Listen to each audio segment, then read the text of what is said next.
Hello, good morning mga kamars. Karon day no na day ko'y gamay i-share.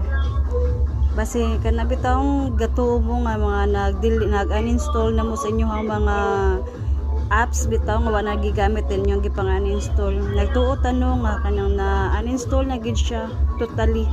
Pero wala pa di ay mo di maglaglag atong cellphone ganon. So karon ako ipakita sa inyo hanong ug unsaon siya. Nga para makita kung asa na to makita to mga uninstalled app. So chardan. Karon mo ngari lang ta sa Play Store. After sa Play Store, kining sa account, pislito na to tong profile. And then human sa tong profile mga kamars, kining manage app and device. After this one, kining nasad manage. Then human sa manage is this device. Human sa this device not installed na.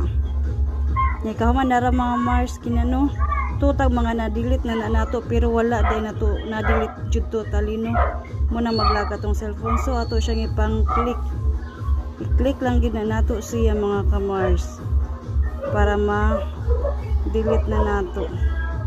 Naana ra gid na siya. Daghana ani ay.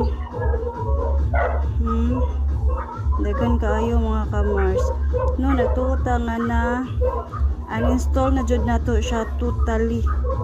Pero wala di ay. Di ba gi-uninstall nilang ako ang kuha nang ako ang Nikki. Sa oy klaro ako mga anak eh. Gi-uninstall nila ako Nikki mga kamars. Na so na-check na nato tanan so arita sa delete. Okay na, remove ragid na siya. Wala na. O di ba? Wala na siya. Mara to siya. And thank you for watching and God bless everyone.